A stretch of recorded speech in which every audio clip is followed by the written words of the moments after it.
2024 में बिहार बोर्ड से जितने सारे छात्र छात्राएँ 10th के एग्ज़ाम देने वाले हैं उन सभी के लिए ये वीडियो बहुत इम्पोर्टेंट है।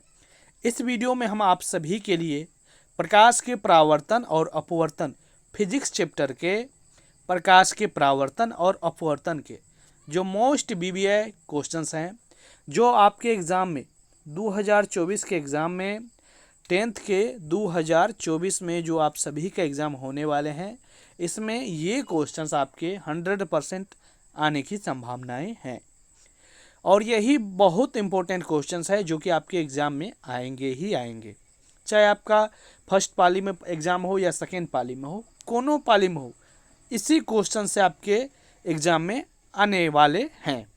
वैसे और क्वेश्चन हम आपको देंगे लेकिन अभी आप लोग इसी क्वेश्चंस को तैयारी कीजिएगा, ठीक है। चलिए हम आपको बता रहे हैं, बहुत कम क्वेश्चंस है लेकिन बहुत इंपॉर्टेंट क्वेश्चंस है। जैसे कि पहला क्वेश्चन आपके सामने है कि प्रकाश का परावर्तन किसे कहते हैं। तो देखिए इस प्रकार का क्वेश्चन आ सकते हैं आपके एग्जाम में कि प्रकाश के परावर्तन से क्या समझते हैं। तो प्रकाश का परावर्तन रहे तो आप समझ लेना कि वही है, तथा इसके नियमों को लिखे।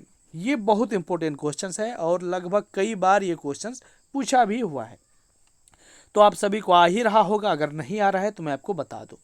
इसमें जो देख रहे हैं आप, मैं अभी आपको समझाऊंगा क्योंकि साइंस है समझने की चीज़, जब तक आप समझोगे नहीं, भले इसमें हमने जो लिखा है हम आपको और आसान से बताएंगे जिससे आपको समझ में बिल्कुल आएगा।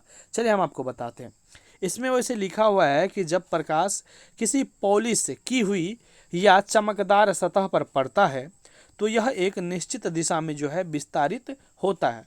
किसी पॉलिश की हुई सतह से प्रकाश का एक सुनिश्चित रूप से दिशा बदलने की परिघटना को जो है परावर्तन कहते हैं, यानी प्रकाश का परावर्तन कहते हैं। अभी आपको समझ में आया? नहीं आया? अभी हम आपको बताते हैं। चलिए कोई दिक्कत नहीं आया, अभी हम आपको बताते हैं। जैसे कि मान लीजिए ये आपका चमकदार सतह हो गया, ठीक है, और ये आपकी हो गई टॉर्च की रोशनी या सूर्य की रोशनी समझो, और ये रोशनी आया यहाँ पर और यहाँ से इधर चला गया। यानी जब प्रकाश की किरण किसी सतह से, ये सतह हो गया, से टकरा कर वापस लौटती है, उसी घटना को हम प्रकाश का परावर्तन कहते हैं। यहाँ तक आपको समझ में आ गया होगा। यही आपको लिखना है। आप ऐसे लिखो या आप जिस प्रकार से, क्योंकि एग्जाम में लिखा हुआ रहता है कि परीक्षार्थी यथासंभव अपने शब्दों में ही उत्तर दे, तो आप अपने शब्द मिला के उत्तर दे सकते हैं। केवल आपको समझते जो है चलना है। इसके बाद इसमें है कि कितने नियम है, तो 2 नियम है, ठीक है, 2 नियम है। कौन कौन है तो यहाँ पर देखने को मिलेंगे। आपतित किरण दर्पण के आपतन बिंदु पर अभिलंब तथा परावर्तित किरण एक ही तल में होते हैं। परावर्तन कोण सदैव आपतन कोण के बराबर होते हैं। ये आपका हो गया पहला का आंसर। चलिए हम आपको आगे बताते हैं। आगे जो नेक्स्ट क्वेश्चन आपका हुआ है कि दिए गए उत्तल लेंस, अवतल लेंस एवं कांच की एक वृत्ताकार पट्टिका के सतहों को छुए बिना उनकी पहचान कैसे करेंगे। ये भी क्वेश्चन है, बीटीसी का क्वेश्चन है, बिहार टेक्स्ट बुक का बहुत इंपॉर्टेंट क्वेश्चन। इसमें जो भी क्वेश्चन है वो आने वाली क्वेश्चन है, ठीक है, तो ध्यानपूर्वक समझिएगा, केवल आपको देखते चलना है। आपको अभी नया नया क्वेश्चन लग रहा होगा, ठीक ना, अभी आप जो पढ़े हो वो भी आएगा भाई, टेंशन मत लो। तो उत्तल लेंस, अवतल लेंस, इसी प्रकार से आपको एग्जाम में लिखना है। तथा कांच की पट्टिका को मुद्रित अक्षरों के ऊपर रख कर उठाने से यदि अक्षरों का आकार बढ़ता हुआ दिखाई दे तो वह कौन होगा भाई? उत्तल लेंस होगा। और यदि अक्षर का जो आकार है वो छोटा दिखाई दे तो क्या होगा? अवतल लेंस होगा। और यदि, ध्यानपूर्वक समझिए, और यदि क्या है भाई, और यदि अक्षरों का आकार समान रहे तो वह कांच की वृत्ताकार पट्टिका होगी। समझ रहे हैं बातों को? चलिए आगे हम बढ़ते हैं। बहुत इंपॉर्टेंट क्वेश्चन है, इन सभी क्वेश्चंस को आप जरूर नोटबुक में इसको जो है रख लेना है, नोट कर लेना है, ठीक है। आगे हम चलते हैं। आगे आपका क्वेश्चन है कि तीसरा क्वेश्चन है कि हमें वाहनों में उत्तल दर्पण का पार्श्व दृश्य दर्पण के रूप में वरीयता क्यों देते हैं। ध्यानपूर्वक समझिएगा, ये क्या क्वेश्चन है, ये भी बहुत इंपॉर्टेंट क्वेश्चन है, इसको हम आपको बताते हैं। चलिए थोड़ा सा ऊपर चला गया क्वेश्चन यहाँ पे। चलिए ये है कि उत्तल दर्पण को पार्श्व दृश्य दर्पण के रूप में इसलिए वरीयता देते हैं क्योंकि सदैव सीधा प्रतिबिंब बनाते हैं।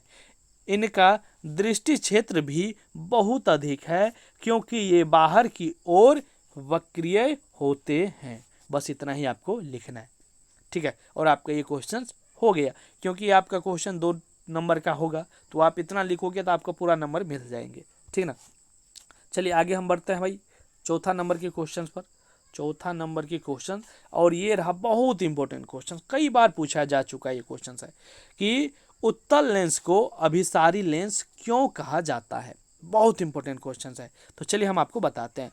उत्तल लेंस के द्वारा आपतित समांतर किरणें और अपवर्तन के फलस्वरूप एक बिंदु पर मिलती है, यानी नहीं समझे, उत्तल लेंस प्रकाश के समांतर किरणों को अभिसरित करता है, अतः उत्तल लेंस को जो है इसी गुण के कारण जो है अभिसारी लेंस कहते हैं। कितना आसान है भाई, इसी को आपको लिखना है और आपको नंबर मिल जाएंगे। चलिए हम चलते आगे 5 नंबर पर, क्योंकि हमको बहुत क्वेश्चंस का आपको बताना है। चलिए हम धीरे धीरे चल रहे हैं, धीरे धीरे आपको बहुत इंपॉर्टेंट क्वेश्चन ये भी है कि उत्तल दर्पण तथा अवतल दर्पण में अंतर लिखिए। तो क्या अंतर है भाई, चलिए हम आपको बताते हैं। पहला, ये आपका जो पहला नंबर का होगा ये होगा आपका उत्तल दर्पण, और ये होगा उत्तल दर्पण, अवतल दर्पण और उत्तल दर्पण। आपको सबसे ऊपर में लिखना है कि उत्तल दर्पण तथा अवतल दर्पण में निम्नलिखित अंतर है, यानी नीचे में जो हम लिखे हैं वही अंतर है। क्या अंतर है, तो अवतल दर्पण के साइड में लिखना है। चलिए अभी ऐसे डिग्री देकर, क्योंकि इसमें हम नहीं दे पाए, कोई बात नहीं, आप अपना लिखने टाइम में दे देना। अवतल दर्पण में होगा कि इसमें परावर्तन करने वाला चमकीला तल अंदर धंसा होता है, ठीक है। और उत्तल दर्पण में होगा कि इसमें परावर्तन करने वाला चमकीला तल बाहर को उभरा होता है, मतलब उसी से मिलता जुलता चीज इसमें आपको लिखना है। दूसरा नंबर में हम इसी में लिखेंगे, ठीक है। क्या लिखेंगे भाई, दूसरा नंबर में हम लिखेंगे कि इसमें वास्तविक और आभासी दोनों प्रकार के प्रतिबिंब बनते हैं। किसमें, अवतल दर्पण में। अवतल दर्पण की साइड में ये लिखना है, ठीक है। पहला जो हम बोल रहे हैं वो अवतल दर्पण की साइड में, दूसरा जो हम बोल रहे हैं वो उत्तल दर्पण की साइड में, समझ रहे हैं। मतलब 2 नंबर 2 को है, 1 नंबर 2 को है, तो पहला वाला हो गया अवतल दर्पण और दूसरा वाला हो गया भाई उत्तल दर्पण। ये आपको अपना ध्यान रखना है।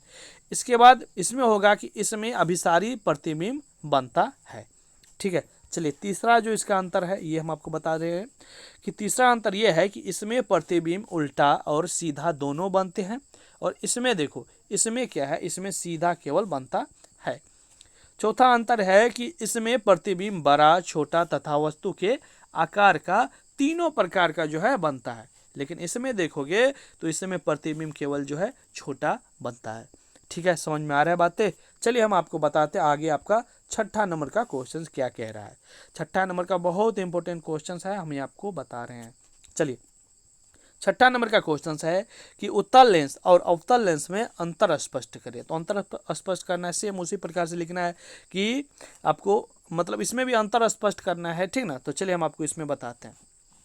इसमें भी सेम आपको बता दे रहे हैं कि जो पहले बोलेंगे वो उत्तल लेंस का होगा और इसके बाद जो होगा वो अवतल लेंस का होगा। इसी प्रकार से आपको लिखना है अंतर, ठीक ना। चलिए इसमें हम आपको बताते हैं। इसमें आपको होगा कि पहला कि बीच में से मोटा तथा किनारों से पतला होता है, कौन, उत्तल लेंस, ठीक है। अब अवतल लेंस में लिखोगे इस प्रकार से ऐसे करके, समझ रहे हो ना। इसमें लिखना है कि बीच में पतला तथा किनारों से मोटा होता है। फिर इसमें लिखेंगे कि अक्षर बड़े आकार के दिखाई देते हैं, इसमें लिखेंगे कि अक्षर छोटे आकार के दिखाई देते हैं। तीसरा अंतर लिखेंगे कि प्रकाश की किरणों को एक बिंदु पर केंद्रित करता है, फिर इसमें लिखेंगे कि प्रकाश किरण पुंज को बिखेर देता है, ठीक है। यहाँ तक आप समझ रहे हो। चलिए चौथा अंतर हम आपको बताते हैं। चौथा अंतर हम आपको बता रहे हैं। चलिए चौथा अंतर होगा कि वस्तु का प्रतिबिंब वास्तविक, आभासी तथा उल्टा बनता है। फिर इसमें होगा चौथाई अंतर की वस्तु का प्रतिबिंब आभासी तथा सीधा बनता है। फिर पांचवा अंतर होगा कि लेंस को बाईं तरफ हिलाए तो प्रतिबिंब दाईं तरफ मतलब की गति करता है, और इसमें होगा कि लेंस को बाईं तरफ हिलाएं तो प्रतिबिंब भी जो है बाईं तरफ हटेगा, ठीक है।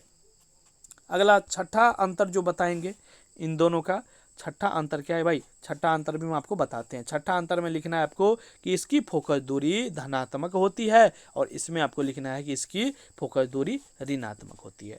कितना आसान से आप आराम से अपना लिख लोगे, ठीक है, कितना आसान से आप समझ रहे हो ना। चलिए हम चलते हैं आपका नेक्स्ट क्वेश्चन 7वां नंबर के क्वेश्चन पर, ठीक है। चलिए 7वां नंबर का क्वेश्चन है कि वास्तविक तथा आभासी प्रतिबिंब में क्या अंतर है। तो सेम उसी प्रकार से जो हम पहले बोलेंगे वो होगा वास्तविक प्रतिबिंब का, दूसरा हम जो बोलेंगे वो होगा आभासी प्रतिबिंब का, क्योंकि इसमें हमको इसी प्रकार से टाइपिंग करना पड़ रहा है, थोड़ा आप लोग मैनेज कर लीजिए, ठीक ना। अंतर इसमें भी हम आपको बता रहे, और ये अंतर वाला जो क्वेश्चन है आपके एग्जाम में रहेंगे ही रहेंगे, ठीक है। इसलिए इस क्वेश्चन को जरूर पढ़ना, जो तीनों हम चारों बता रहे हैं।